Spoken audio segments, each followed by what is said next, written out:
Hello, we're in St Paul's Cathedral at the tomb of Nelson, and I've just noticed I used to work in facilities management running buildings, and I always look out for this one thing. So we've got the marvellous tomb here, and yet at the top of it, two of the lights are not working.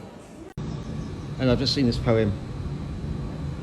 It was written in 1943 for Violet Szabo, who was parachuted behind Nazi lines, captured, tortured, and executed by the Nazis. It was a poem that was used to encrypt her messages that were sent back to her, back to the UK, and it's gone on to become an amazingly emotional poem. I'm just surprised to see it used here. I didn't expect to see it outside of the context of World War II and Special Operations Executive. This is the home of the Black Dog of Newgate. It's one of the most haunted spots in London. At the end of the street, the wall you see here formed part of the original Newgate prison, the most notorious London prison. In medieval times, a necromancer, it is claimed, was imprisoned there. There was a famine in the prison. His fellow prisoners got so hungry they killed and ate him. However, in the days that followed, each of their cells heard from inside the noise of a phantom dog-like wolf creature that savaged and ate, destroying limb from limb, each of the people who'd supped from the necromancer's flesh. Some of them even escaped from the prison in an attempt to flee the fangs of the dog. However, it still pursued them outside as well until every single one of them had been eaten. Now, it is also claimed that the haunt of the Black Dog of Newgate still comes here. This wall, allegedly, of shadowy, noisome creature creeps around it, smelling significantly foul. Creeps up here in the dark and then disappears. So we are at Amen Corner, next to St Paul's Cathedral, and this is the story of the Black Dog of Newgate. I love this place. Right, this is Carnes Bargains in Rye Lane in Peckham, Carnes Bargains, but the building itself hides a secret.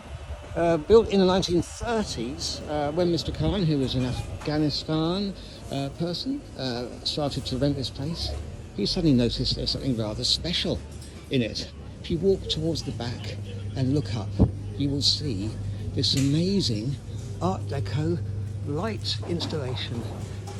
It's all panes that used to have flooded lights coming through it from above. I think they're going to restore that if they can. But it's a wonderful Art Deco 1930s building up here. Absolutely fantastic. And it was developed with the local architect, Mr. Benedicto Looney. And it's just stunning. I really hope you come to see it. Carnes itself, I'm not being paid for this, is a wonderful store full of amazing things at very good prices. But if I then show you the poster that was put in place to explain the background to the development here, this is it. Please read this, pause it, and then you'll know a lot more about the development of the building. And I think they've got plans to do even more at some point in the future as well. This is Carnes at Peckham. So the famous Marc Chagall window here in Chichester Cathedral. It's a beautiful piece inspired by Psalm 150, which says, "Oh, praise God in the holiness, that everything that hath breath praise the Lord." And so you've got David at the top playing his harp. You've got two figures here, including a typical flying Chagall figure holding the seven-branched candle. You've got an animal figure here holding up a book that's indicating that they are participating in the hymn of praise as well. And it's a predominance of the colour red on white, on green and on yellow. It's one of the few works of art that Chagall composed using small figures in stained glass, and it's absolutely stunning. Okay, this is an amazing monogram. It spells Londinia. I'll tell you how to spell it later. It was made for a coin in the year 888 by Alfred the Great, And there's the other side of it. You can just about see his head here. But it's this side that I'm interested in.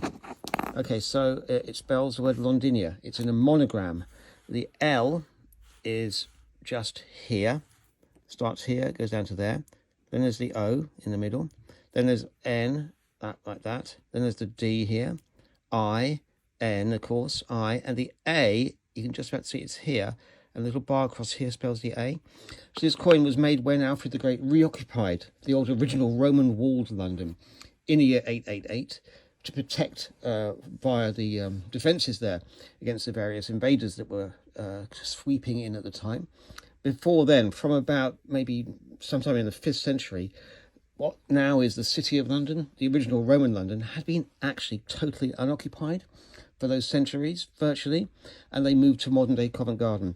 Now, I'm unfortunately, I thought this coin was real when I bought it. I believe it's now a fake because it cost me too little money, but it's still got a fascinating early image or monogram of spelling out London. You come to Tottenham Court Road, and suddenly you walk into this. Okay, the company's called Outernet. I've got no idea what it's about. But it is incredible. It's got these artworks surrounding you, all projected. It's completely flat surfaces, but given this trompe l'oeil 3D effect. And here we are. Well, I'm not even looking at the phone here. I'm just looking at the screen. Oh, I recognise that. That is by Rembrandt. Okay.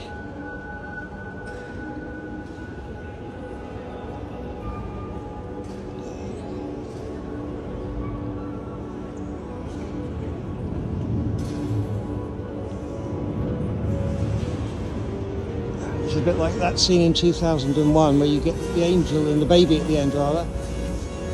I love the animations of these, but I don't recognise anyone here.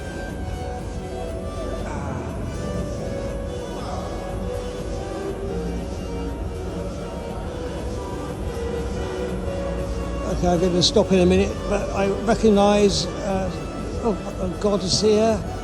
Olympus. Anyway, come to Tottenham Court Road and see all this for yourself. Right, I'm just going to Tottenham Court Road station, and I have no idea what this is. It looks fantastic, however. I'm sure there are hundreds of other people who put it onto TikTok already. Here we go. Isn't this absolutely fabulous? It seems to be some kind of temporary structure with sound and lights. Do I recognise any of the paintings? A big 2001 experience here. Looks like I'm tripping. But I would know that was, of course. Oh God, I recognise this skeleton. That's the saint. Maybe not. How bizarre.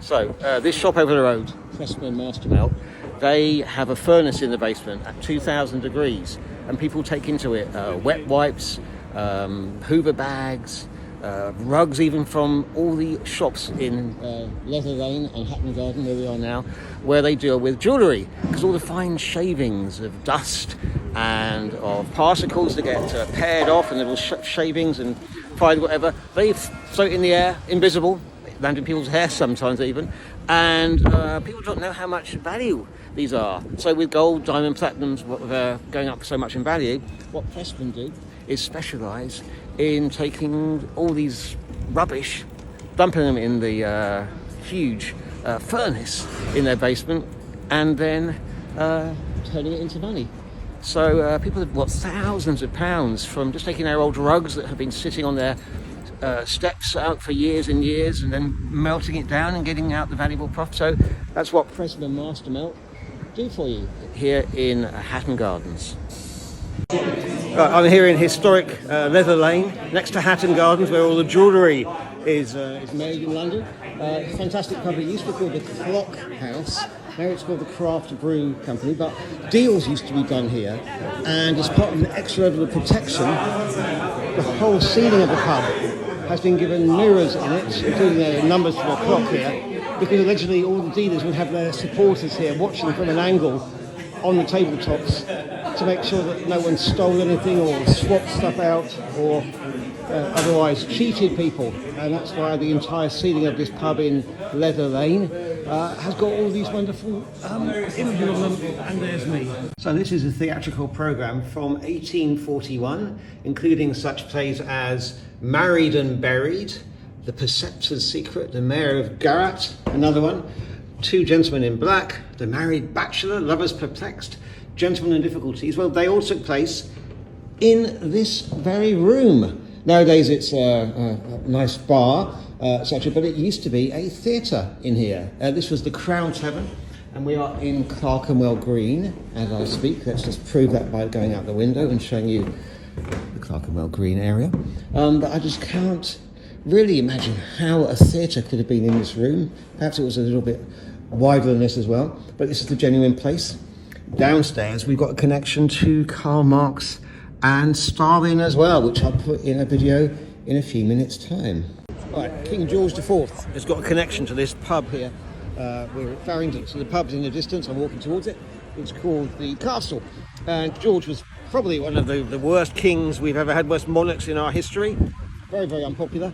Lost a lot of money, huge debts. One day he was at a cockfight near here. He lost so much money he was penniless. So he went into the pub here, said to the landlord, can you give me some money? I am the king. To which the landlord said, if you're the king, I am Oliver Cromwell. But the king did actually give him an immediate license to become a pawnbroker, which is why there are still these 3 balls here. And bailed him out, gave him the money to allow him to make his way home or carry on gambling or whatever he wanted to do. But that's the story of the King George IV, the castle, king of the castle in Farringdon. So I'm in this fabulous pub, the Crown, in Clerkenwell Green, and I've just been told, as a secret over here, if you come around the corner, looking here, there is a clock against the wall. It's called the Conspirator's Clock, and it is alleged that in 1905, under this very clock, Vladimir Ilyich Lenin met with Joseph Ivanovich Stalin to conspire to lead to the eventual overthrow of the Tsar and the creation of the communist state in Russia. So the Russian Revolution was hatched under this clock in Clerkenwell Green.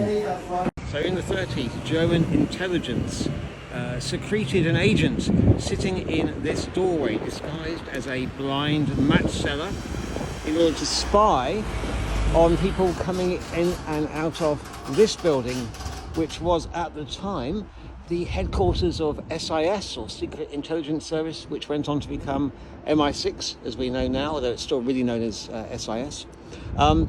They moved out, but it's never been officially confirmed, but I do like to imagine a blind match seller huddled in this alcove, secretly taking notes while handing out boxes of matches to people passing by.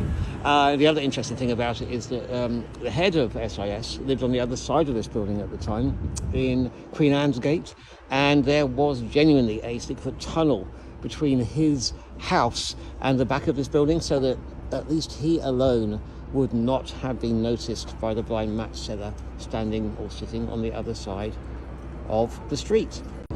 Right, this is the House of Commons and the House of Lords. You can tell which one is which by the bridges. This is a green bridge, and the green carpet, or the green chairs, or benches rather, is on this side, where the House of Commons, the MPs, is. The bridge over there is red, and the red side is on the other side, which is where the House of Lords are. There are members on both sides, which is quite appropriate given the shadow being cast by the bridge here. Members and members. Okay, I'm in this little alleyway called Angel Court, and that's Christie's at the far end. You walk through it, heading south towards St James's, and you find this amazing relief here. What on earth is it? Well, there used to be a theatre here called the St James's Theatre, and this was put up on it in 1957, and it depicts, I think this is Larry, or Laurence Olivier, showing him in, I think, Henry V, maybe, and Hamlet in the other one as well, possibly. And then down here, can you guess who this is? This is Oscar. Oscar Wilde, and two of his most famous plays are here. We've got here, on one side you've got Salome with the head of John the Baptist. And on the other side, sort of mirroring the idea of having a head, this is meant to be Dorian Gray recoiling in horror from the ugly aspect of his own face in the picture of Dorian Gray. And finally, at the bottom of here you have George Alexander, the famous theatre owner, and some of his plays. Anyway, but this is an amazing, beautiful, it's a hidden sort of secret relic from when the time was there used to be an entire theatre just off this little street, Angel Court in St James's. So what does this London 1772 magazine have to do with life insurance, I hear you ask? It's because of what's on the back of it. Okay, so in the 17th century they had these things. This is called a bill of mortality, and each week the parish clerks would list the diseases or causes of death that people had in the previous week. Not very useful for scientific calculation of life insurance, but it was Edmund Halley, the scientist astronomer, who created what was called the table of mortality, which doesn't just include how many people died, but more importantly, how old they were when they died. And this insight created modern day insurance, life insurance. This is obviously a bit later. He did it in 1693. This is 1772, but I just sort of found this on the back and I thought I'd use it to illustrate his amazing leap into what became actuarial science.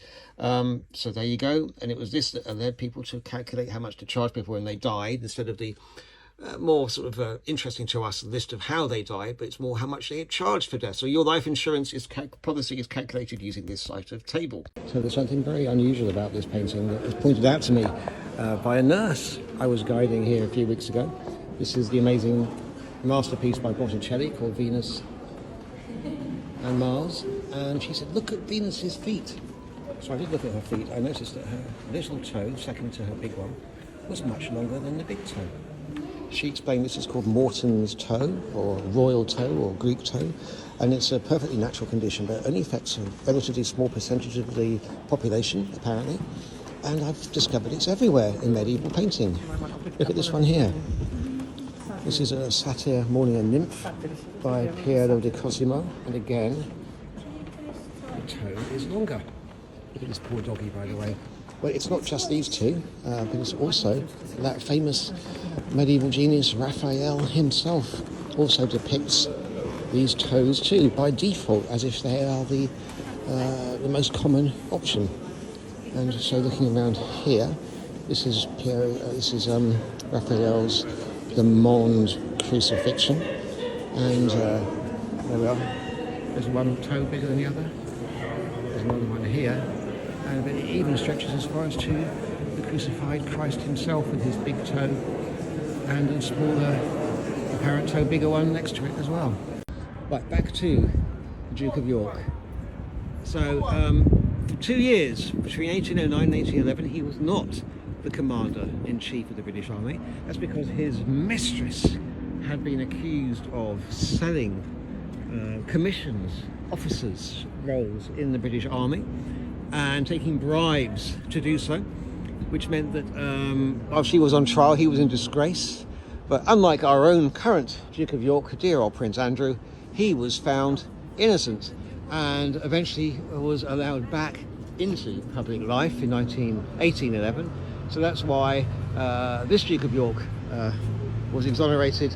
The current one, I suspect, has no way back into our public life. Nellie Melba is the dedicatee of this wonderful stained glass window. She was an Australian soprano singer, the most famous female singer in the world, possibly in her time, after whom Peach Melba and Melba Toast were named. So what have we got here? Well, this is Nellie Melba herself, and it says here to Melba. We also have here the Australian coat of arms. There we have the Royal Opera House, where she sang many times, and we have a couple of peaches in the bottom corner representing the peach Melba named after her. We also have here two of her most famous operatic roles, Mimi from La Bohème, and on this side Desdemona from Othello by Verdi, who actually she learnt from herself. And finally, around the edge of the window are names of famous composers and singers and musicians, including Caruso, Sanson, with whom she was associated. This rather wonderful window. We are in the church of St. Sepulchre, and we are in the musicians' chapel. Hi, I'm a volunteer at the Friends of City Churches, and we try to make sure that all the wonderful churches in the City of London can remain open by volunteering in them once a week in most cases. And I'm here today at St. Sepulchre, which is an incredibly old church, the largest parish church in the City of London, and it's named after the Holy Sepulchre in Jerusalem, so there's no Saint Sepulchre as such, it's more just the building. So just a couple of things about it. It's the musicians' church, so you will often find people practicing in here, lots of concerts. There's a whole musical chapel dedicated inside it as well. And there used to be a plaque here, but it's now gone, listing all of the rectors of the building, including one, his name was John Rogers, who was the very first Protestant martyr in the reign of Queen Mary, or Bloody Mary, Mary Tudor, the oldest daughter of Henry VIII. He was burnt at the stake in Smithfield, which is just a few hundred yards away from here, in 1555, and it was because he had assisted in the translation of the Bible into English by William Tyndale, and because he refused to convert to Catholicism. So come to this church, look around and take part in the amazing history that we can.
So Sir Henry Wood, the man who created the proms, his ashes are interred here in the musicians' chapel in St. Sepulchre's church.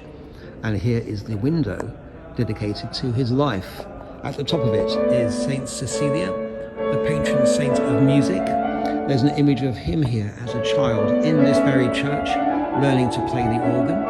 And on the other side we have him in his pomp and circumstance glory conducting the proms at the Royal Albert Hall, which he worked from 1895 to 1944.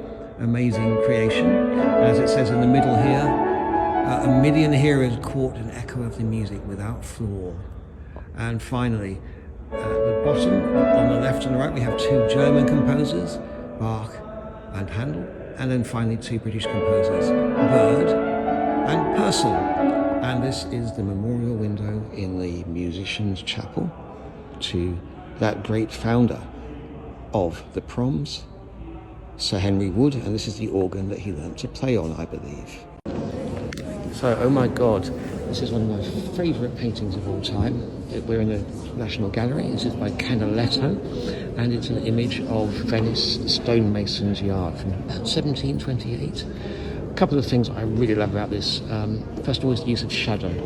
See how the shadow cuts across the image, even the shadow of the steeple of the church cuts into the background of the church itself and even behind it as well, and highlights the edge of the rough wood yard where the stonemasons are working on for a church nearby.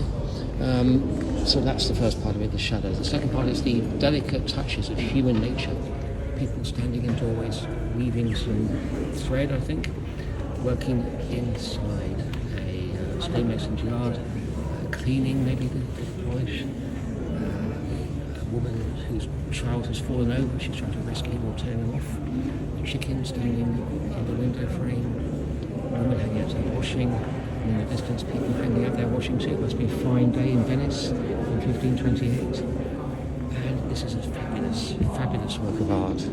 So this is the first man to be killed by a train. We're in Chichester Cathedral, where I grew up. I'm just visiting for the day, and I remembered he was here. His name was William Huskisson, and he was the MP for Chichester before he then moved out to Liverpool. I think he was tipped for becoming Prime Minister, which obviously is less of a revolving door then than it is now. Anyway, he was run over by one of Robert Louis Stevenson's engines, I think. One of the first ever train journeys, first ever person killed by a train. And surprisingly, it doesn't mention his demise here, at least indirectly. You know, you can pause and read this for yourself, but he is the famous first ever train casualty. So it just makes me shiver to realise what I bought without knowing it. So this is June 1772. It's the Gentleman's Magazine, a monthly magazine of interest, but it happens to contain, I've literally just discovered a couple of days ago, reading it through, here on the 22nd of June 1772, there's a report of a court case. And this is one of, well, probably the Mansfield judgement, the most important court case in the history of slavery in the UK. And it was about an escaped slave whose owner was attempting to send him off to be sold. It became taken up by the abolitionists, and eventually Lord Mansfield agreed effectively that slavery had no legal basis in British justice, and therefore, as it says on the final page here, it says the man must be discharged. Now, I have no idea when I bought this. It was in this document. Literally, I bought it for £5 in a bookshop. But to have in your hands a contemporary, within a few days, copy of the legal judgment that effectively led to the beginning of the end of slavery in the UK, the public at large widely understood this case to mean that an English soil, at least, no man was a slave. I have it in my hands. I possess it. I'm just shocked that I've actually got this with me. And it's such an important case in the history of the battle against slavery, and so important for what happened. So here you go. I'm about to share with you something that makes me so excited. It's a bit of British world history. Okay, so it's this. It's a quarter leaf, so it's not the full page, it's just a section of it. It's a fragment of a first edition of probably the most important version of the Bible ever made, the King James Bible from 1611. And I came across this just a few weeks ago. I bought it. So a couple of things about it. This text here is just a commentary on it, and it's in sort of a standard typeface. This sort of Germanic, sort of Gothic style font space, that's the actual Bible passages themselves. Anything which is in this typeface like this with the "and" in it, that was taken, it wasn't actually in the original biblical text, but it was added by the translators.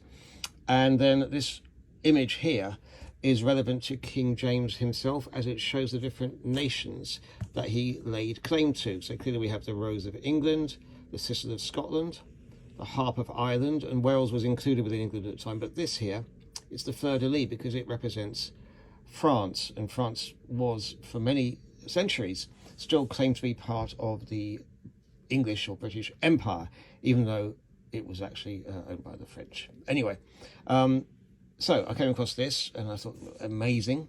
But then if you turn it over, look at the other side of this as well, and you will see here that it's got a passage in it. And this is the actual biblical translation text, obviously. And I've just realised that there are 2, maybe 3 phrases in here which have, they were first appeared in the English language in this very document, first edition, printed in 1611. So what have we got here? For example, look at this. For the love of money is the root of all evil. That's the very first time that phrase ever appeared anywhere in this edition, printed in 1611. Secondly, at the bottom, fight the good fight of faith. lay hold on eternal life, etc., etc. Again, newly coined phrase in the English language that first appeared in this very document that I have here. And then this other very well-known section here. For we brought nothing into this world, and it is certain that we carry nothing out. I just am so honoured and privileged to actually have possession of this just a quarter leaf document, but it makes me feel astonished to be actually touching living history. Okay, I'm at the Leonardo Hotel by St Paul's Cathedral, and I'm just about to show you the amazing rooftop terrace view that you can get from this bar. So we're on the 7th floor, I think, of the Leonardo Hotel. It's on a Saturday night, and I've been given permission to go out onto the lovely rooftop terrace here and tell you what you can see. This is the door. Don't want to make these people too cold, so I'll be very quick. How do I open it? There we go. Out I go. Okay. So I've locked myself out. I'll be back in a minute anyway. Right, so you've got the Shard over there. You've got the Tate Modern over here. But over here, you have this fantastic view from the rooftop of the hotel of St Paul's Cathedral. What better place to come and spend your evening, hey? The Leonardo Hotel, and they're not paying me a penny for this.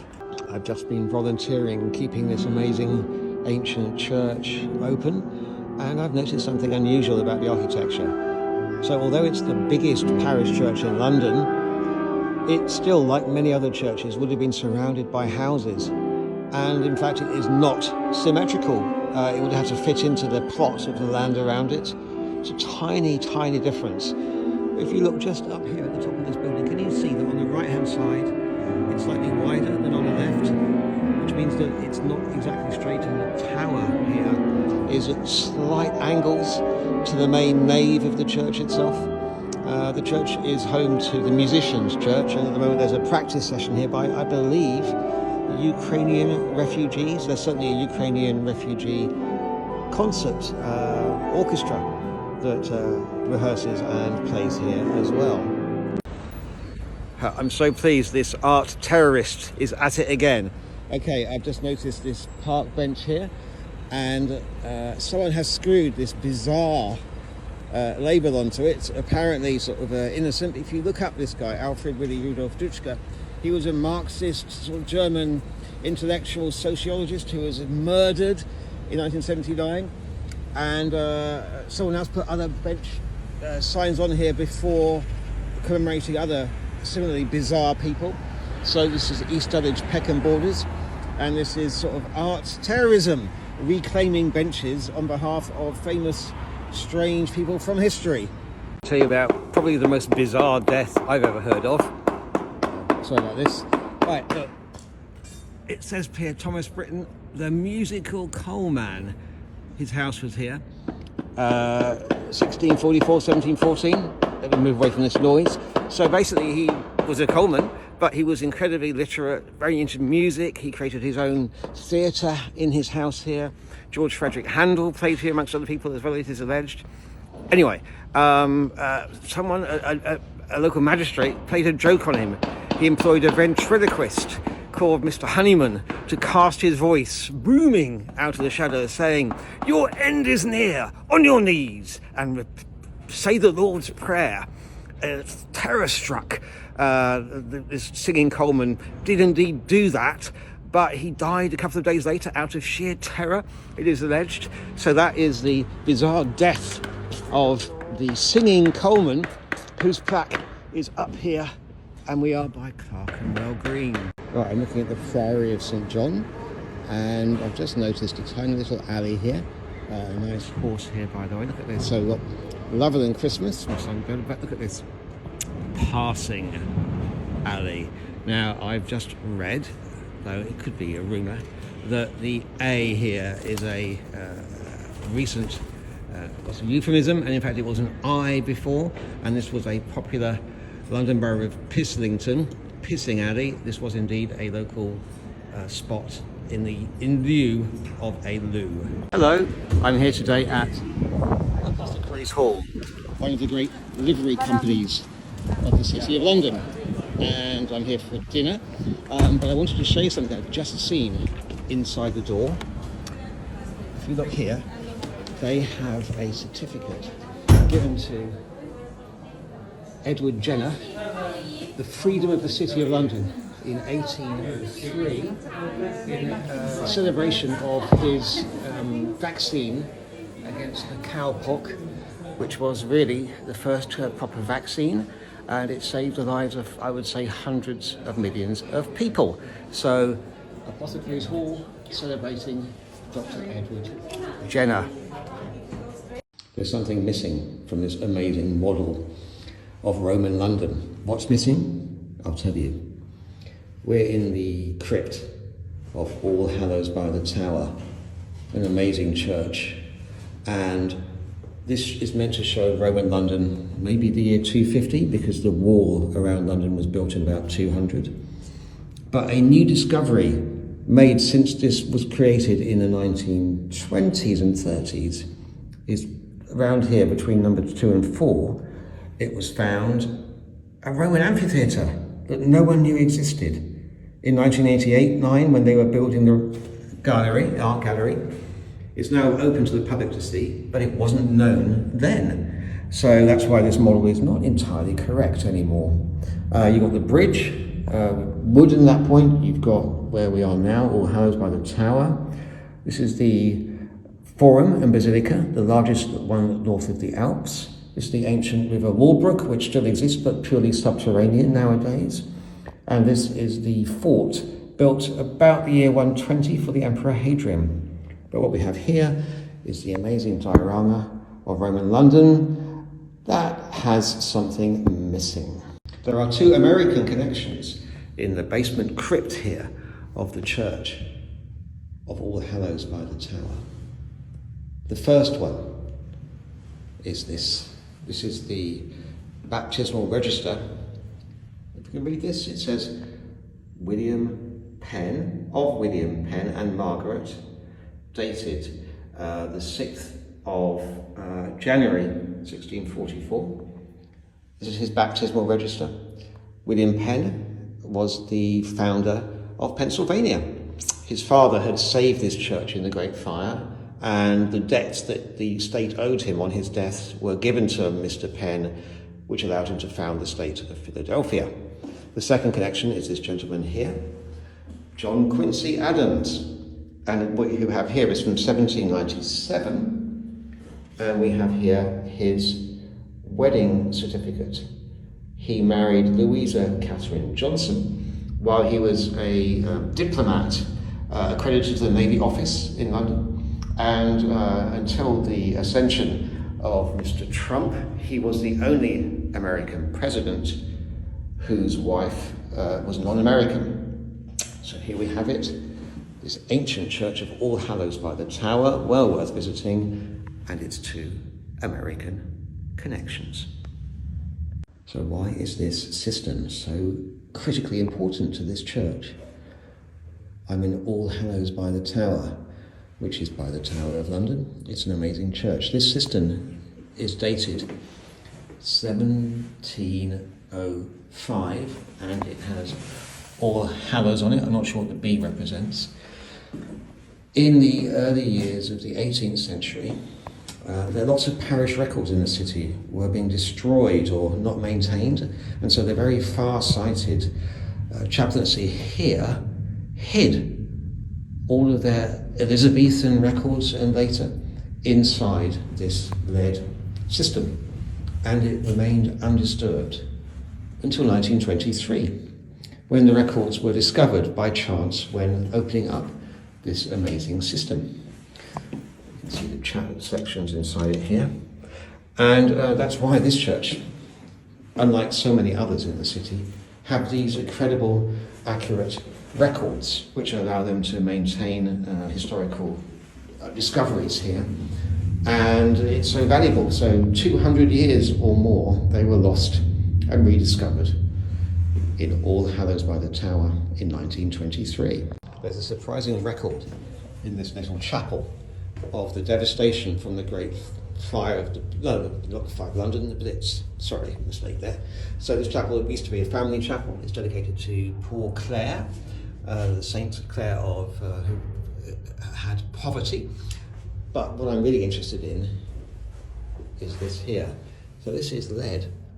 It's lead that used to be part of the roof of the church.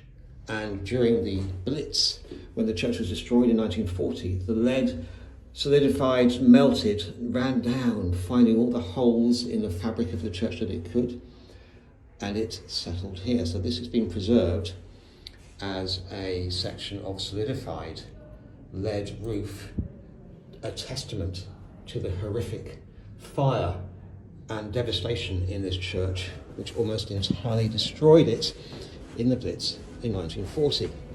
So in fact, everything you see on the interior of this church nowadays, apart from the tower at that end, the walls here and here, was rebuilt after the fire. Scot-free. I've just discovered the meaning of this phrase. I had no idea where it came from until I read this accidentally. I bought this. It's a genuine original 1737 Act of Parliament creating, for the first time ever in the City of London, nightly watch and beadles, and for making effectual laws, etc. So this is the first time they created a police force, effectively, in the City of London. It was not actually statutes before then. However, there's a phrase on page 415 here, which I've never heard of before. It says here, if you don't pay or exempt from paying, it says that it talks about your scot and lot. So I looked it up, and scot actually refers to an ancient Saxon penny, the sceat, S-C-E-A-T. There was a vowel shift at Norman times, I think, and it got changed to scot. And lot refers to your land and scot and lot refers to your effectual council tax, local tax authorities that you pay for local services. And then that went on to then be abbreviated that if you are scot-free, which is nothing to do with Scottish people, as I think many people might have assumed, it meant that penny-free, it meant that you were not subject to paying your tax. So it's amazing how these tangents that you start from looking into something completely different take you down these rabbit burrows and you learn something fantastically new. So this is about apes and why it's really important to read the footnotes in books. Okay, so this is a fantastic reference book I've been using for my London guide, stories, 1600, 1862, the shows of London. It's all about London shows, as you might guess. I was looking at the index of it, and I saw, it says here, can you see, it says apes, oversupply of, note on page 37. So if I turn to page 37, there's an amazing story stuck in this footnote here. You'll be able to read it. Basically, in 1636, a man sent to his factotum to say, please send me 2 or 3 apes. He forgot to put in the R, so it actually read 203 apes. His factor, his servant, sent 4 which is 80, and says he shall have the rest by the next ship. Conceiving the merchant had sent for 203 apes, which means 123 were to follow. If you yourself or friends would buy any to breed on, you could never have had such a chance as now. So always read the footnotes. So it's in this very lift that James Bond has a massive fist fight in the film Diamonds Are Forever with Sean Connery with a diamond smuggler. He pushes his head out of the door to try and crush it as the lift is going up. Bits of glass are broken and they try to kill each other with bits of glass. In the end, Bond uses a fire extinguisher to cover his head with foam and then drops him over the side of the lift well where he dies. But this is an iconic Bond location, and it's mentioned also in the plaque inside the thing. This is an iconic Bond location. This is a memorial to Michael Faraday, the inventor of the electric engine and of, not of the pigeon, the inventor of the electric engine. It's a grade 2 listed building, or listed monument here. We're in Elephant and Castle, and Michael Faraday was born just in this area. We feel like Michael Hitchcock in the birds here, the pigeons. And it's meant to represent like a Bauhaus style A bit of architecture, like an electricity generating unit maybe. But anyway, greatly listed building. Michael Faraday, the inventor of the electric engine and the generator, commemorated here at Elephant with lots of pigeons. I'm David Harry, I am the London Spy. This is London. And please follow me if you like the videos. Click on the links to follow my TikTok and come and see me at one of my tours.